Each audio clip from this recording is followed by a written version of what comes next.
first off, before we get started, I'd like to probably just pass on my condolences to everyone in the Austin Healey Club. Obviously, as you're aware, I'm sort of only relatively new to the Healey Club through a loss myself from my father. But when I first moved into the Healey Club, Gordon, of course, was one of the most welcoming gentlemen. And he was really the first person to sort of take me under his wing and introduce me to you all. So my condolences to everybody in the club. He will be greatly missed. And as I said, he was, I only knew him very briefly, but what a lovely gentleman he was.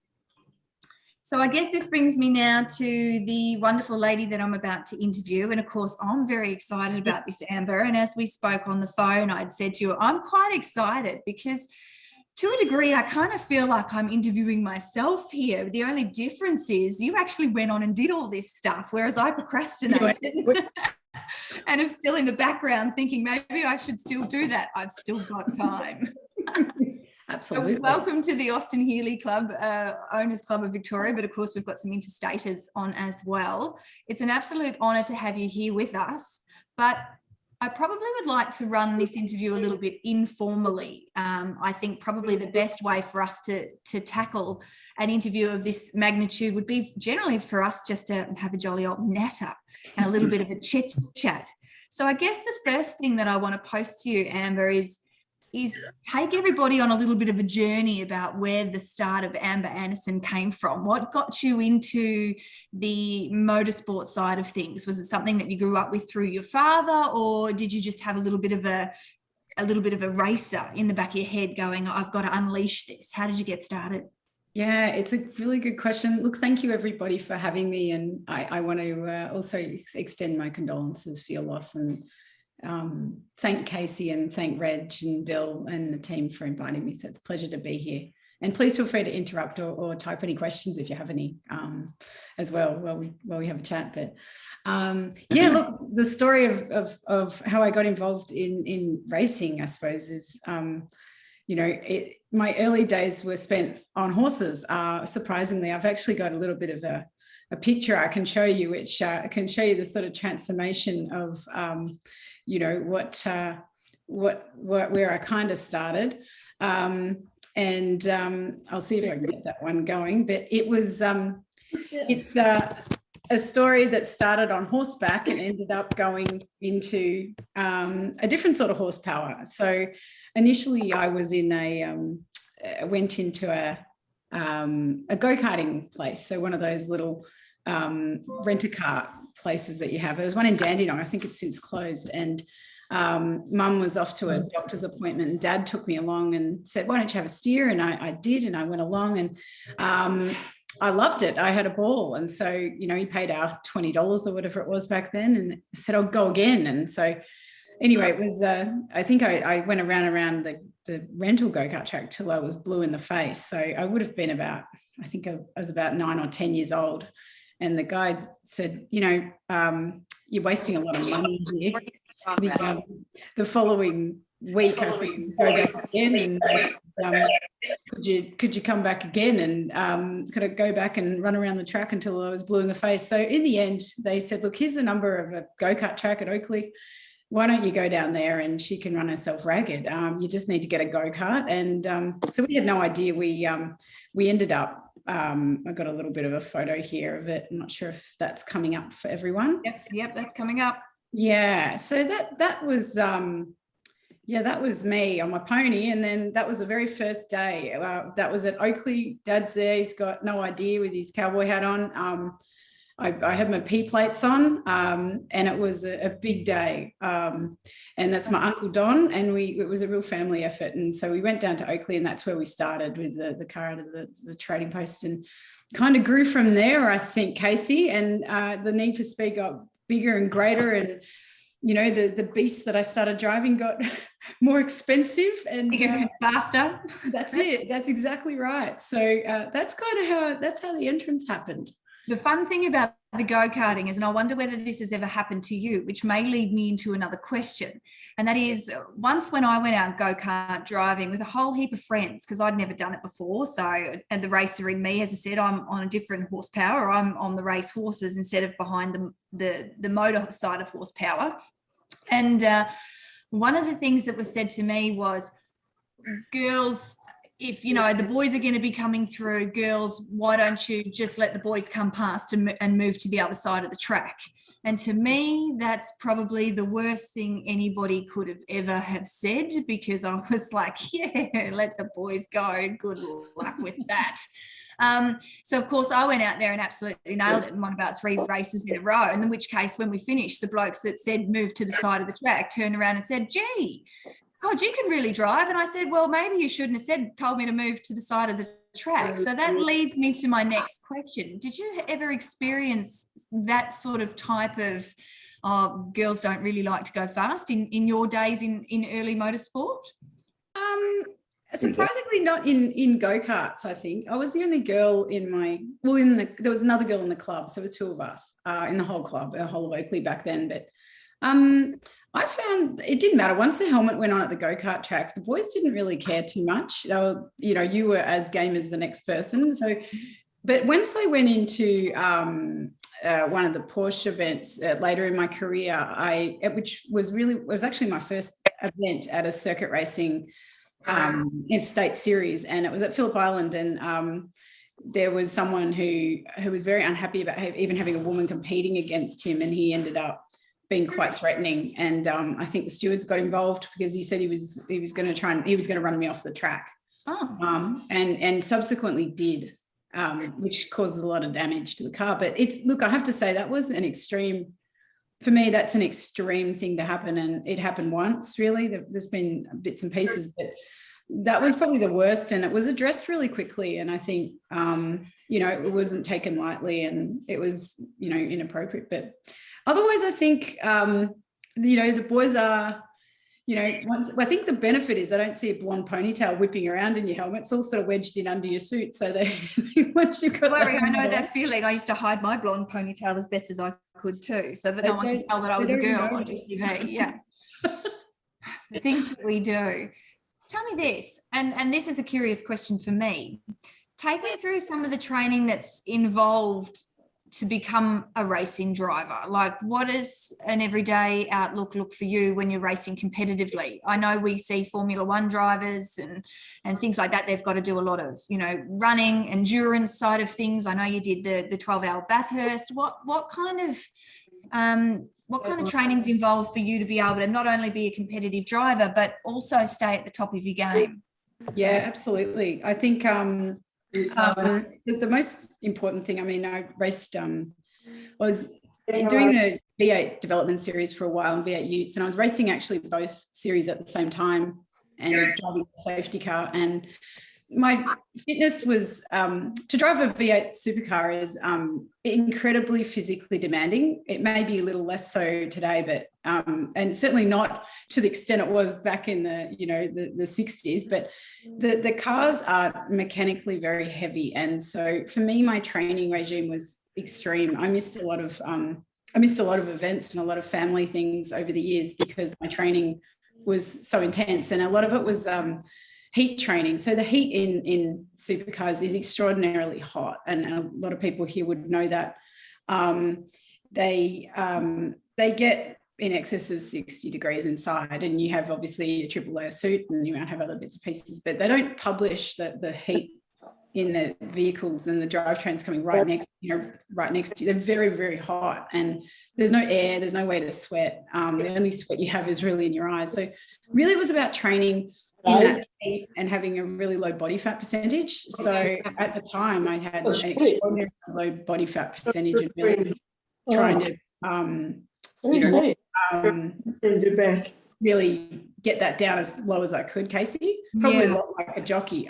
So a lot of cardio training, a lot of explosive weight training. To give you an idea, a gear shift on a supercar is it's about a 20, back then when I was using the dog boxes, it was a 20 kilogram pull or push for every gear shift. And to bring one of those cars to a full halt was almost 100 kilo of brake pressure from a full. That's a lot to be pushing around a track. But not only that too, you've got to have the physical strength, but what about the mental strength? Because concentration wise, like I know what it's like when I'm riding, you know, for me, it's only a 56 seconds or 58 seconds, but for you, there's a lot of mental fatigue that would be kicking in. There's no training for that. How do you combat that? I think it's I mean, you can have water and, you know, hydrolytes and things like that as you're going around, and particularly in the 12 hours, there's no real time to eat. I think I did 5.5 hour stint at one point. Yeah. Problems, and it's physically draining, and you do need to be very, very conscious of it. But I think a lot of it's done subconsciously. Somebody too. So while you're driving, you can actually chance it's awful, but maybe a lot of people here that race cars, you know that sometimes the faster you go, the more you do notice a lot of the detail around you, and the slower things do happen, and it feels like that's sort of relative. And so when, you know, you often hear Peter Brock talk about, you know, he could see people in the crowd as he was doing laps of Bathurst, he could spot a face. I think doing things over and over again, you do get perception. That's actually, that's a fantastic point, because I can really get that, because for me, same sort of deal, things slow down. So I actually am really quite fascinated by that point, that when you're going at that sort of speed, that, you know, as you say, everything around you kind of heightens, and time almost stands still to a degree. Like, it doesn't stand still, but exactly what you say, time slows down. It's incredible. Yeah, absolutely. Take us through other forms of driving for you. You know, like with your career, you went obviously into the supercars, you did utes, you've driven the form of Porsches, you've driven Ferraris. I'm not sure if I'm missing anything. I'm pretty sure there's a hell of a lot of cars that you would have been driving. But take us through some of your favourite cars, favourite races, and probably some career highlights for you. Yeah, absolutely. So excuse me for a second, girls. Somebody hasn't got their screen muted. Could you please all mute your screens while the ladies are talking? Thank you. Go ahead, girls.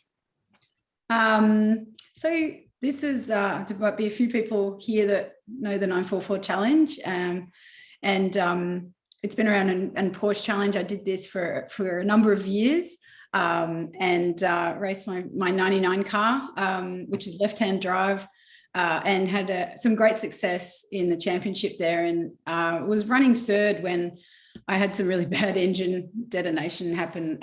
That was a car that my dad and I maintained, and we rebuilt the engine on that multiple times, the diff multiple times, which is probably why it detonated. But we had a lot of, you know, I got quite handy. I think it got to the point where I could take the gearbox in and out of that car with my eyes closed. But it really was, you know, it was on the trailer and down there and operating, you know, and there was a highly competitive class, all one make series, all the cars are the same.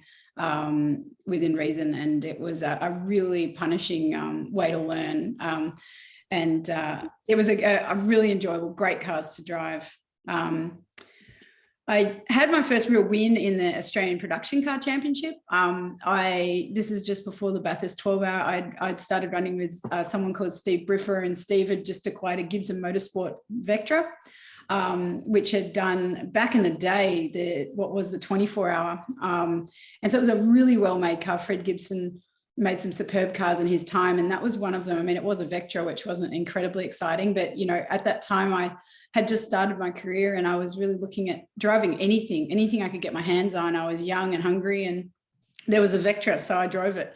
And managed to win I think it was Class D or something in the Production Car Championship. And there's actually a shot there of Steve and I don't know if you can see that. That's Steve and his Commodore there passing the line, and we lined that up 1-2. So that was a bit of fun as well at the time. And sort of following success in that, I got a call to drive in the Bathurst 12 hour, which was a dream come true. I'd always wanted to drive at Bathurst. I hadn't raced at Bathurst before. It was an all-female team that had been put together, and it was Steve had put together the team. It was a great offer. So it was Danielle Aguirre, who was at the time racing, I think she had to go in what was then the V8 Brute Utes instead of the V8 Ute series, and we were teamed with another lady called Helen Stig, which was a terrific name to have. She wasn't a Stig, but Helen. Put her in a white suit. That'd have been great. Yeah, we expected her to show up with a white suit, but we did show. We had this this mighty Toyota that we drove. It was a terrific car, front wheel drive. So having driven rear wheel drives and front wheel drives, and you're just alternating between the two, sometimes it can do your head in. But that race, I started in the dark. It was raining. We had put the car together, and no one had thought through the implications of a dark race, but it meant that all the instrument panel was totally black, except for the shift light. So at the start, of course, it's sort of mad panic rush. It's pitch black, and then in the I go to change gears, and there's a light in my face, and it's blinding, and there's 30 or 40 other cars just all piling on top of you, and I can't see anything. The whole cabin's, the Motex lit up, and it's I'm trying to change gears before the shift light goes off, because every time it did, it blinded me. So it was just driving completely by feel there for a few hours till the sun came up.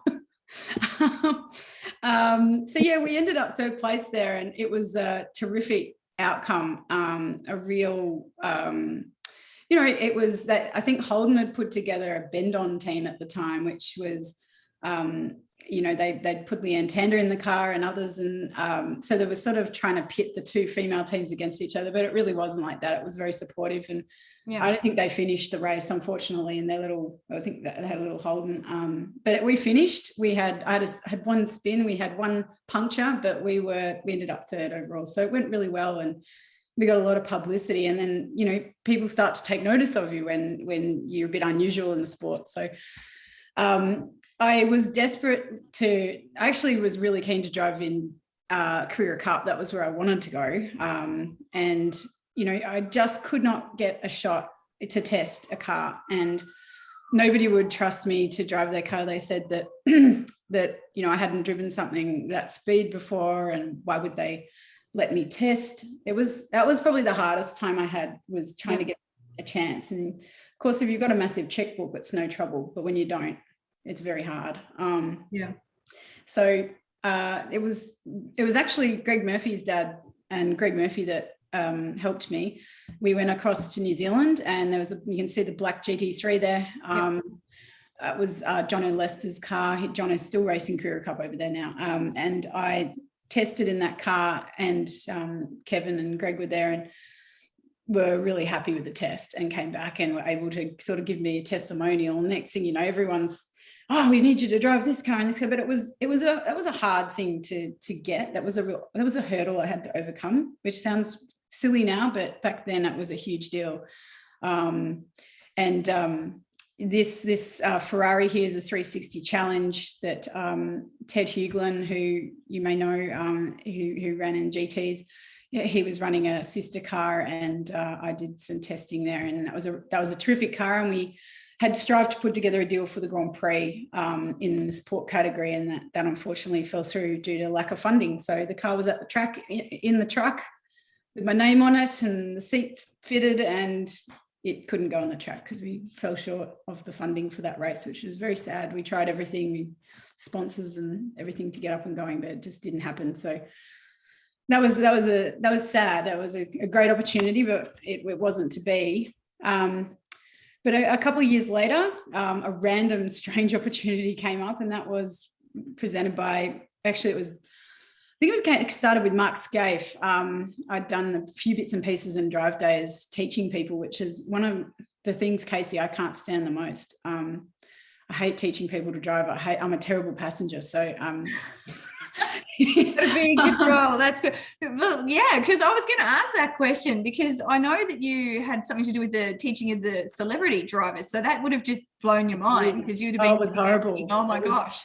Singly the worst experience of my life, I think, teaching celebrities who have no idea how to drive. It was a Mazda 3. It's a humbling experience. But it was from that Mark really pushed this deal, and it was really a first full-time safety car driver. They never had a full-time safety car driver, and it sort of became more of a professional position for V8 supercars after that. And started out in little Audi, and there was a lot of different cars I drove, but the main one was the GT3 that came out with Nissan. And that was the very first prototype that landed in Australia. So that was an exciting car to drive. And that car went everywhere. We went to Abu Dhabi, New Zealand, everywhere. And there's a couple of shots of that one there. So that was an exciting time. And that got me, I suppose, a bit more presence and some credibility with sponsors to try to bolster what I could to get. Well, I guess, yeah, if you're traveling around the world, you're being seen in Dubai, New Zealand, places like that, then all of a sudden you start to get noticed, don't you? And that's like with any sport, it's getting your name into the media, because at the end of the day, media pushes your profile. So that's the best thing for you. It does, in the right way, I think. And that was, it was good fun as well. But I think this little story is a good one, because it was a trip. I'm sure a lot of people here know Win Percy, and I didn't know what Win looked like, but I knew of him. And when Walkinshaw had this 427 special that they'd built and brought to Bathurst, and they said, look, we just wanted to see if someone could take it out on the track and wring its neck a bit. We just want to see what it will do. So they had a whole lot of sensors in it, and it was a bit of a naughty thing that we did. We stuck some lights on it and we used it to patrol the track, but really it was a bit of a test. And and that's me in front of it there. And they said, could you take this gentleman with you? And I didn't really look, and I said, sure. And he sort of got in the car, and I thought, he looks like he's I'm going to scare him. Like he looks like an older gent, and I don't know if he wants to go slowly. And he said, well, are you going to drive this thing or what, young lady? Oh yeah. I said, sure. So anyway, off we went. Well, I think we broke the land speed record that day. We lost the lights off the roof. And the brakes were smoking when we came in, and Win hopped out of the car, and he just had this big grin on his face, and he said, young lady, he said, I've never been driven like that. That was fantastic. You know, all I'm thinking of watching some of the stories is I love watching the movie of Ford versus Ferrari, you know, when he takes Mr. Ford for a drive and his face and he starts crying. It sounds like the same sort of thing. That was amazing. Win loved it. So it was a good experience. And Win was terrific. And I didn't know who he was until he got out of the car. So that was kind of exciting.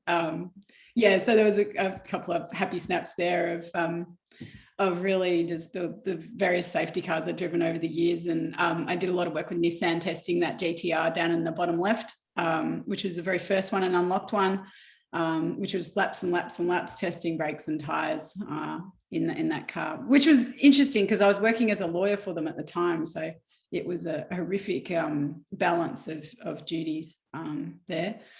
But sorry, is there any questions? Sorry, I just sort of bumbled on here, Casey. That's all right. That's great. This is, I said, it's a very casual interview. It's more of a conversation that everyone's listening in on. So from there, I managed to get a seat testing, and ironically, the first people to offer me a test seat were Greg Murphy Racing, which again, Tasman Motorsport back in the day.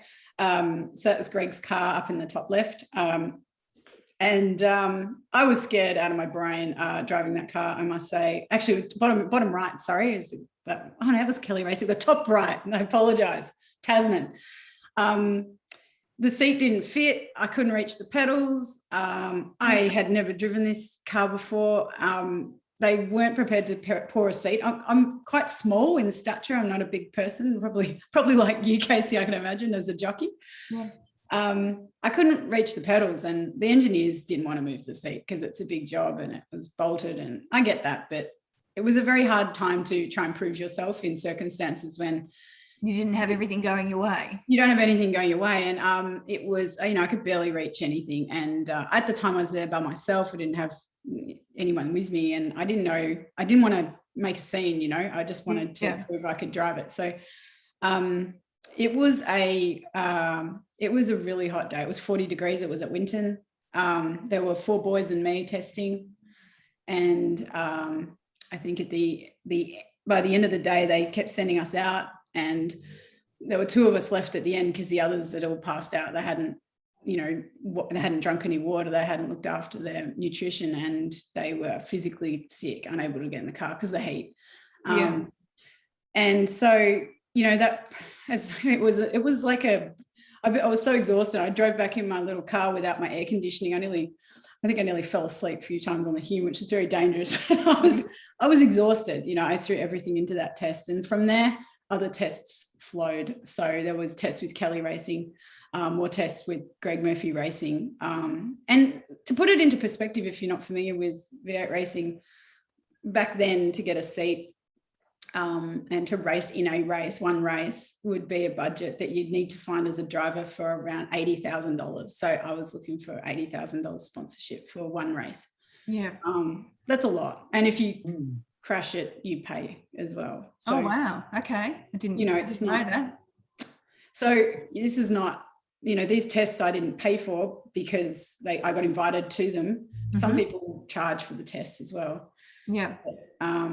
And the one of the tests I did do is with Russell Ingall and Paul Morris, and they were really impressed. And Paul said he'd definitely give me a chance. And so that was when, literally, he didn't tell me when, but it was Sandown, and it was a development series car, and the owner's son very sadly had an accident that week and couldn't race, and he asked him if I could drive the car. So this was on the Thursday night, that's before Sandown V8s.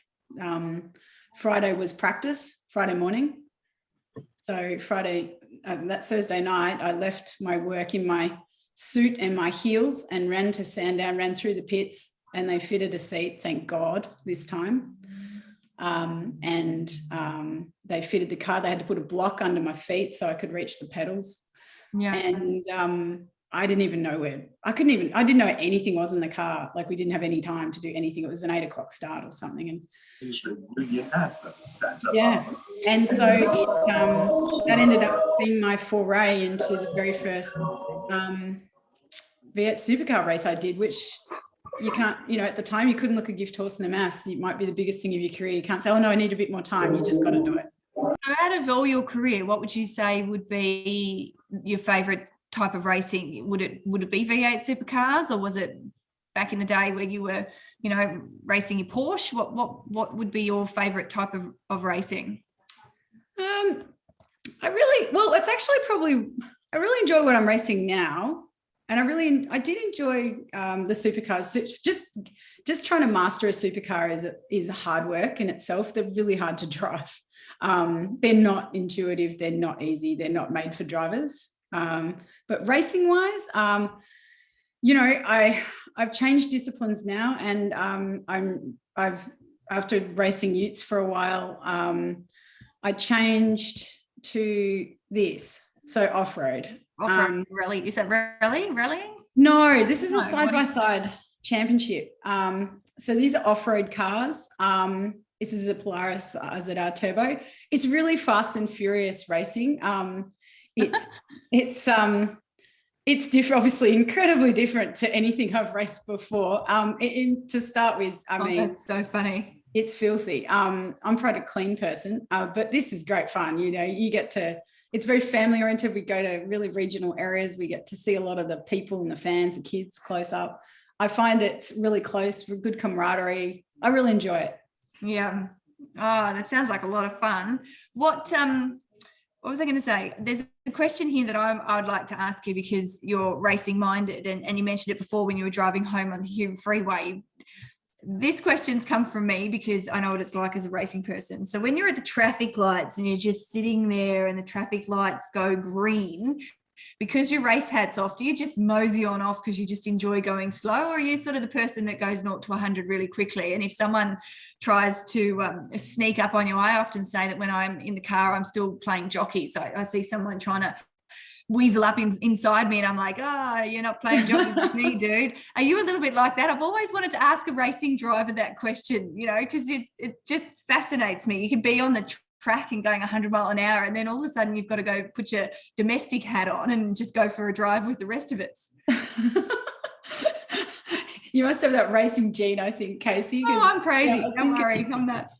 It definitely, it crosses my mind, definitely. But then, particularly when I leave the track, because I've had a day I remember leaving Phillip Island on multiple occasions, and you sort of treat it like you do the countdown, the lights, going from red to green, and you start the countdown. Foot on accelerator, ready to go. Jump on the gas. Oh no, I'm in the road car now. But no, definitely. I think there's I don't know if it's the same in horse racing, but the red mist, Dad always used to call it, Amber's got a red mist on, and sort of descends, and that's sort of it. Once I'm in that zone, there's no getting me out of it. So Yeah, you have to shake yourself out of it. Yeah, no, it's a bit like that. Let's talk now. I know that you've got probably a lot more cars and a lot more things that you could potentially go on with, but let's change hats here for a minute, because Amber Anderson's not all about being a race driver. Amber Anderson Motorsport, there's a lot behind the scenes with you. You not only are a lawyer, a fantastic position to be in terms of career wise, but at the same time, what we touched base on with Bill earlier, you've also been a skilled pilot in your days. Is there, take us through, I know when Bill was talking about it with your pilot's license, etc., but there's a few people on now that might not have heard that. Take us through your flying days right up into where you're at now with aviation. Sure. Bill, did you have a question? Oh, yes, but I'll ask her just about travelling in USA, but I'll answer Casey's first, if you like. Sure. Yeah, I did do some flying. I actually won. There was a magazine called Dolly Magazine back in the day. And I loved that magazine. Yeah, it's gone now, thank God.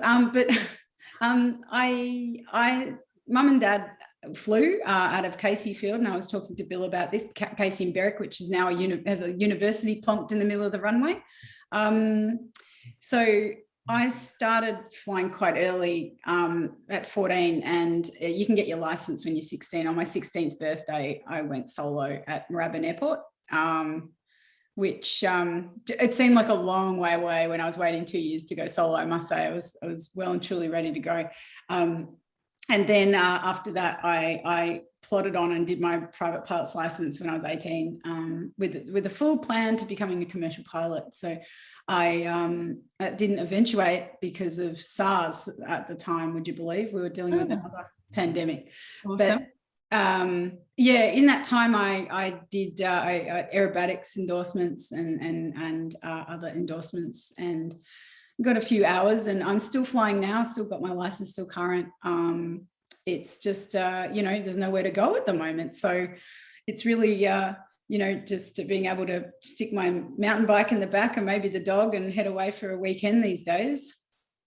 I think it's fascinating that you can pull all these different sort of hats on, Amber. I think you're a very fascinating woman in the sense that you can do the aircraft thing, and then you're the lawyer, then you're the race car driver, and then you can, there's not much stuff that you can't do. Is there anything else that's really interesting that none of us know about? Because I've got your CV here, but there's so many things that are on this CV. Take us through some other interesting facts that we might not know about you.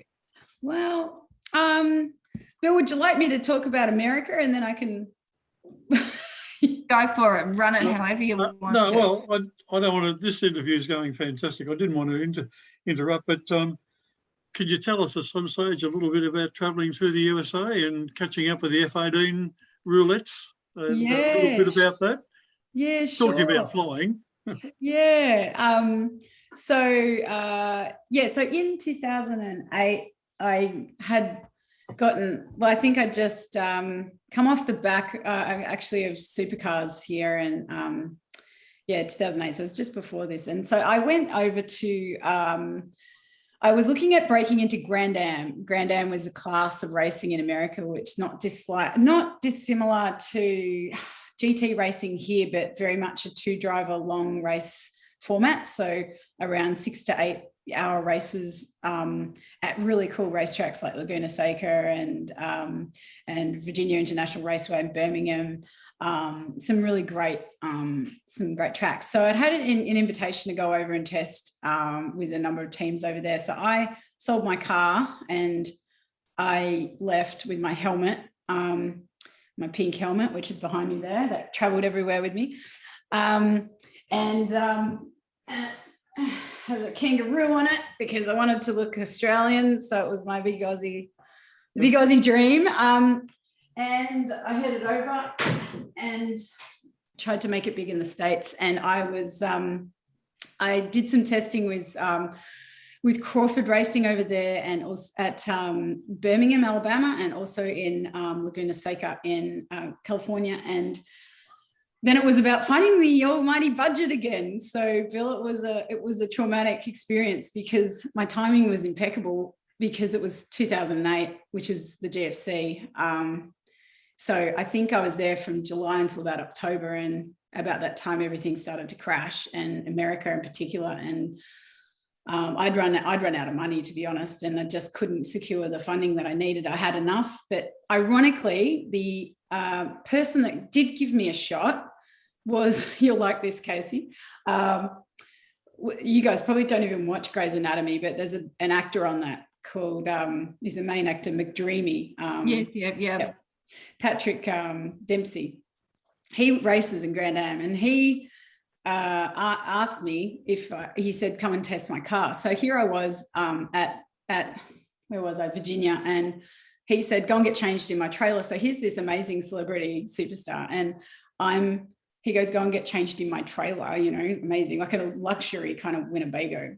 So I was thinking, pinching myself, like, this is amazing, so put on my suit, my helmet, and the car was out with one of the co-drivers, and I heard the bang from the engine letting go from the other side of the track as I exited with my helmet on, ready to wow. Oh, no. Yes, he was and I couldn't believe it, and he couldn't believe it either, but the driver that was driving it blew up for some reason. That was the end of that. So I traveled all around the US on my own for 3 months, living in motels, Bill, and it was an incredible experience. But I did meet the F-18 pilots and the roulette guys when I returned to Australia, because I was asked by the Australian Air Force whether or not I considered joining as a pilot shortly after this, which is how I got to know a few of them. I did go through the process and decided not to pursue. I was a bit old by that point, because women weren't allowed to fly fighter aircraft until about 6 years ago. So, and exactly that point, when I was a kid in high school, that was my absolute ambition. I always wanted to be a fighter aircraft pilot. I took all the subjects to go and be a fighter pilot and all the rest of it. And then I can remember when I took, because I was no good at physics, I'm still hopeless at physics. And one of the things that they said is, as females can't fly a fighter jet. And that was me out. As soon as I heard that, I thought, well, what's the point? Like, it just bummed me. I was like, no, I can't stand it. So it's interesting you should say that, because that was not dissimilar to me. Yeah, you can do it now. I think as of 5 years ago, when it opened, I was approached, and I went through the process. I went through the selection, and I got through. I declined. I would have been. I was a bit old by that point, Bill, to make it. But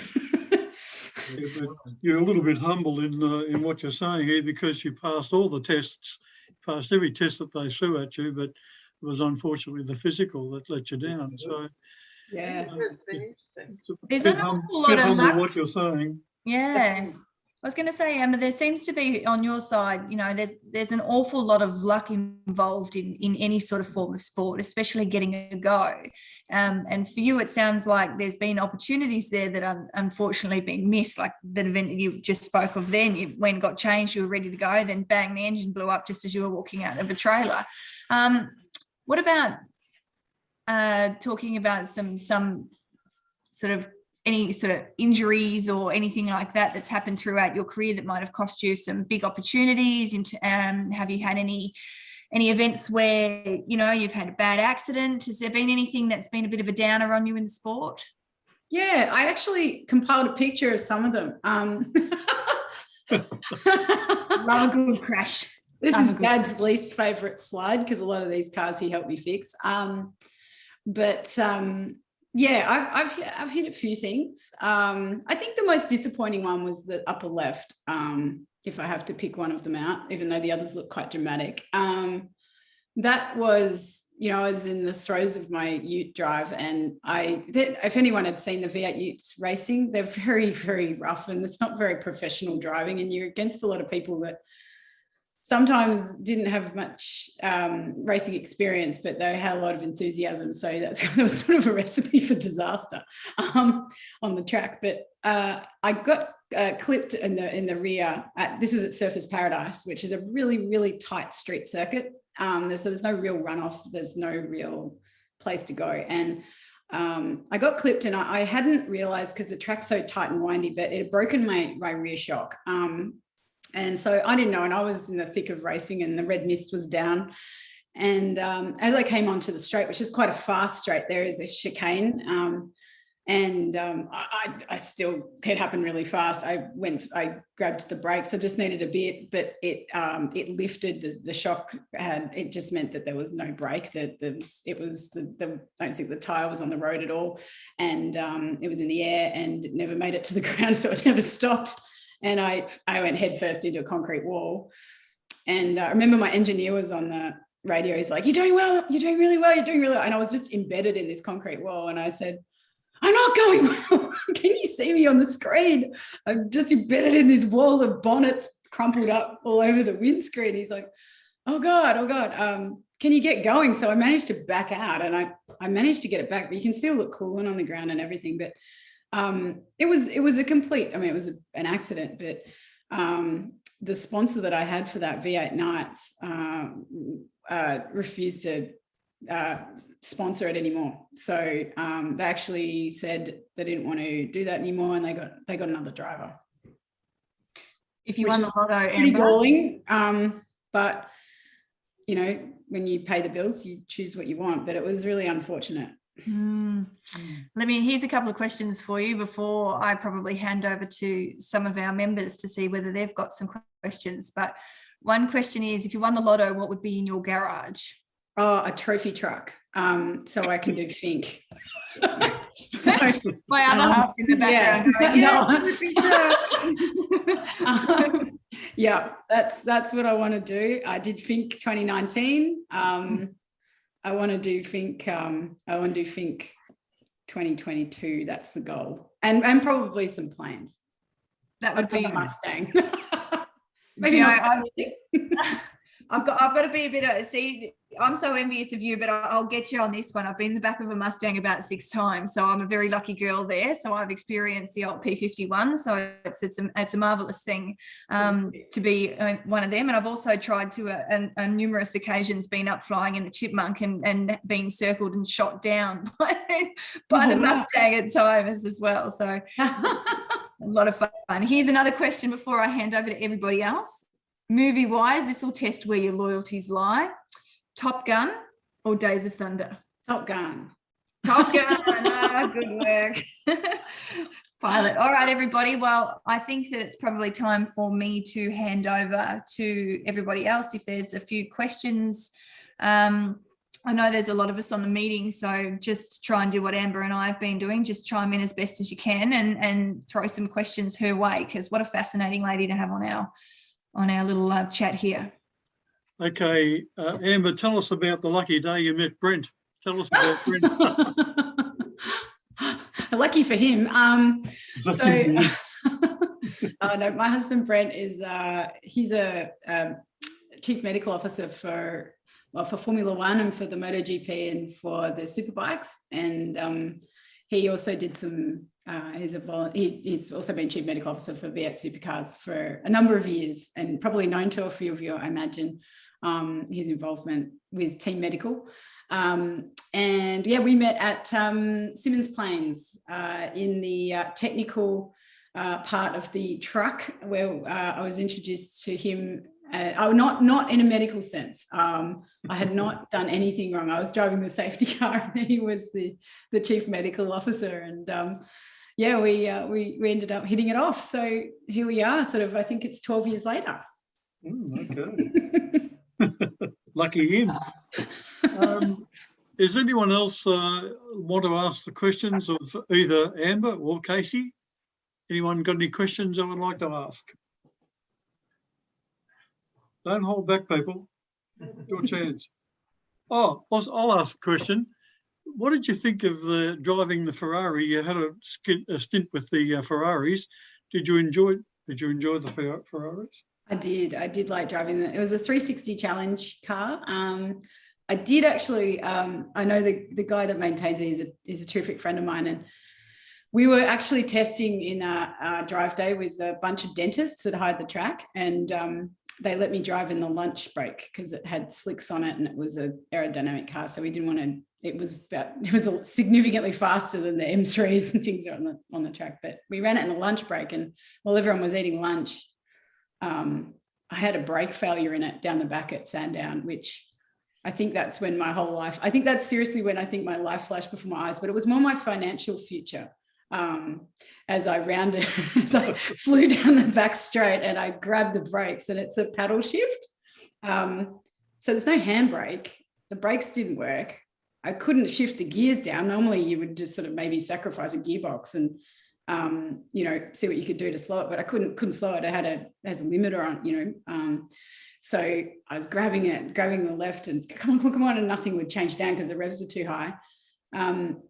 Had this little sort of park brake about this big, that wasn't going to, little button that wasn't going to do anything. And I ended up, I don't know how I did it, but I rounded it up on one of the ripple strips at full speed, and it washed enough speed off that I could grab some gears. And I was sweating a lot when I came in that day, Bill. That was one of the tests just before, but it was an excellent car to drive. That's smiles under the helmet. You talk about horsepower there with Ferrari. What would be the most powerful car you've driven, Amber? I think that Walkinshaw was pretty fast. It was a prototype, and I don't even know. I think it was something incredible. A 427 W427 that they gave me. That was pretty cool. I reckon that would probably be up there. But I think V8 Supercar is 600 horsepower, a horsepower car, and impossible to drive. So I think that'd be the most powerful, definitely. Anybody else? Some more questions? Amber, have you ever thought what you would be if you hadn't been a race car driver? That was from Prue. Wow, deep question, Prue. Well, I would have been a pilot, for sure, like a proper pilot, like a professional pilot, I think. Right. I couldn't be a fighter pilot, which is what I would have done. But the thought of just flying a cargo plane around was the only option available to me as a woman back then. A cargo plane, or you could fly politicians around, and both sort of made my stomach heave a bit. So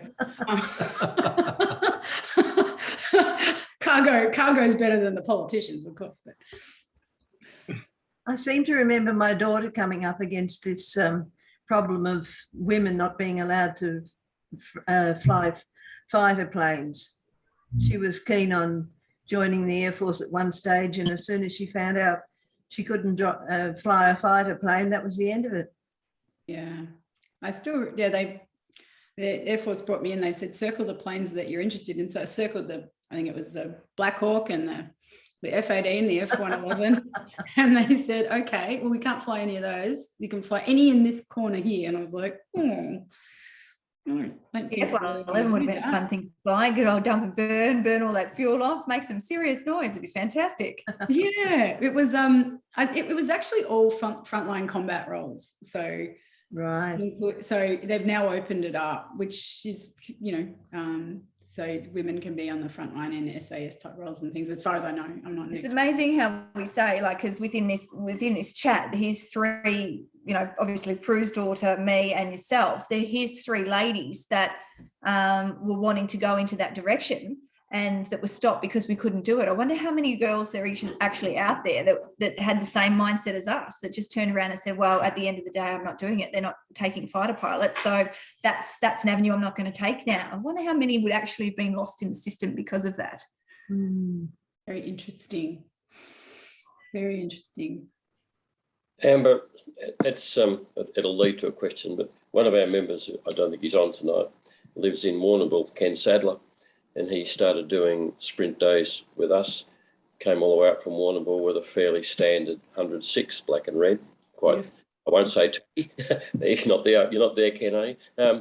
And he would arrive and go around. He was very cool and calm and collected. And as you got to know someone over a period of months, it turned out he had a background. He started in off-road buggies. So no wonder he wasn't. So the thing we always talked about, he said, well, there's no big deal going around the track because every time I go around, it's basically the same. But on the buggy, the track is churned up and it's different and it's a long way. So you must have found that confronting when you switched from a fairly predictable circuit, even Bathurst, to bumps and trees just on the corners. Yeah, no, it is true, Rod, and the track changes markedly during even a session, and particularly even at Fink. I mean, dealing with things like ruts and whoops, which are the significant bumps. I mean, they gain their own characteristics as more people and bikes go over them, and there's wildlife out there too. And it's very much more uncontrolled. I think I raced with he was an Australian rally champion a couple of times over, Simon Evans, and Simon is an excellent rally driver. And I was his co-driver on that occasion, and we broke down, Rod, and we were on the side of the road for 3 hours before anyone came and got us. I mean, he at Fink had the car rolled over and ignited, and they just got out in time. The thing burnt to the ground. There's just no one around. You're on your own. Whereas, you can pull into a neat little fire station at a track and have some help to put out fires and things like that. But it's a big step. It must be a real adrenaline rush the entire time. And just while I'm at it, when you've knocked it off the Fink in the buggy, you're going to try a motorbike. You haven't mentioned bikes. You must surely. I'm not very good on a bike. I can ride a mountain bike. I think I've got like a poor. I think I've hit the accelerator and the thing goes out from under my legs, but I'm still standing there. But I think I don't know whether my dad is an avid motorbike rider, so I think there should be a gene there that's passed down, but I just don't know where it's gone. So I think with age comes a cage. And I'm getting older, so I'm going to stay in my cage, stay in a racing cage. I think a bike's too dangerous. I've got a question to ask again. You've driven all these really, really fast cars, but have you ever driven a really fast Austin Healey? Oh, you beat me to it, Bill. Oh, sorry. I haven't actually driven an Austin Healey before. Aren't you? No. Okay, well, there's a challenge for us to get you into one of those. Yeah. Absolutely. Yeah. No, they're a beautiful car. I've always admired them. So. Yeah. Well, we have to get Casey around the track too. So That's it. Yes, now Casey's coming around. Terrific. Nice. The boys are going to get me around the track. I'm Yeah, just, I don't know whether I'll do it in the Healey yet, but I do have. I think I said to the boys, I've got a 48 Holden race car tucked away too, which is, Dad used to race around Sandown. So maybe I was thinking about getting that back up to spec and doing maybe some historics with that. So maybe that might be, leave the beautiful little Healey in the garage and maybe just smash up the 48 a little bit. That might be more my go. I'd be terrified I'd bend something. So, oh well. Team B and A. Mm-hmm. Yeah. Bruce and Anderson. Yeah. You said that it was very hard fitting in racing with your and being a lawyer at the same time. You want to give us a bit of a hint about that? Most people don't know about it. About sneaking off to do racing and then getting sprung. There's plenty of that in my life. Very naughty. So I ended up, I should explain, I ended up doing law because my teacher at school said I talk a lot, so I'd make a good lawyer. So that was literally the only reason I decided to study law, because I thought I'll do that in the meantime and then I'll go back and be a pilot, but that didn't work out.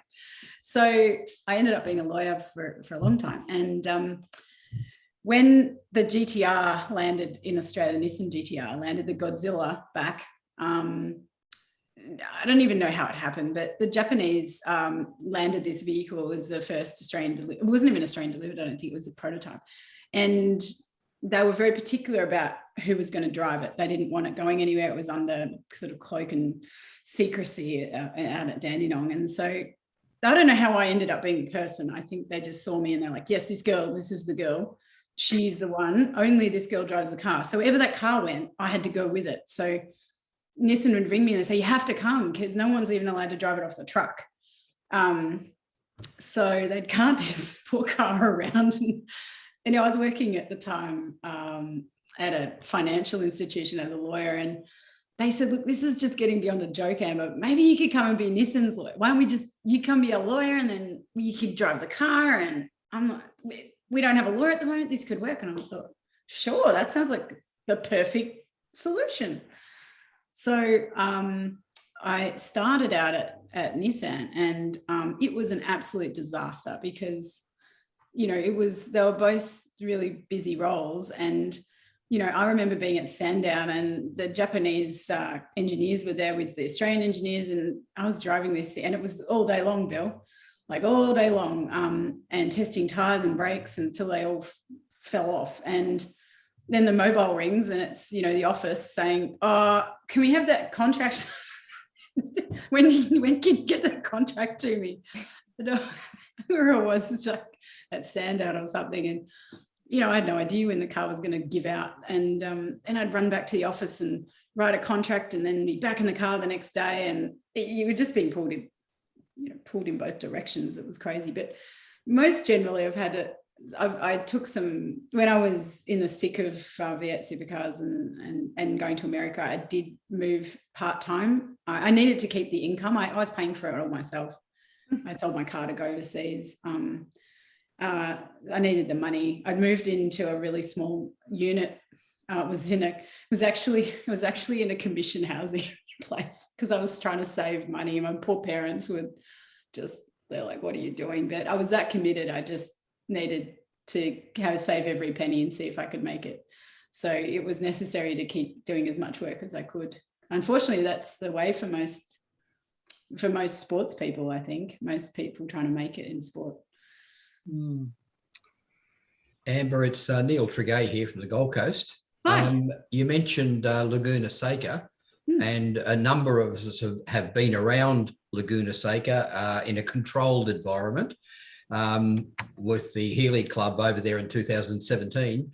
Awesome. What car did you drive, and how did you find the corner before the corkscrew and then driving through the corkscrew? Yeah, it's such a good question.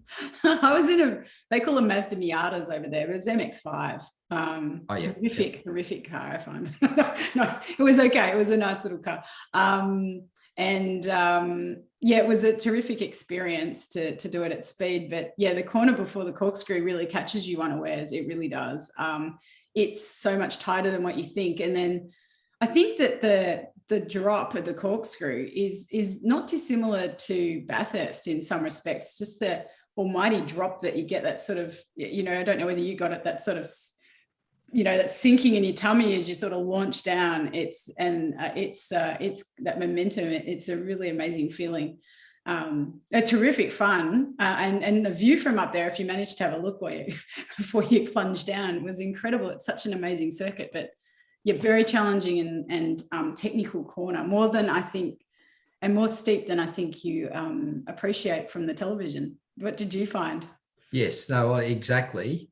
I've got a great photo of Victorian member, Paul Freestone, sideways coming around that top corner into the corkscrew in an Austin Healey. Wow.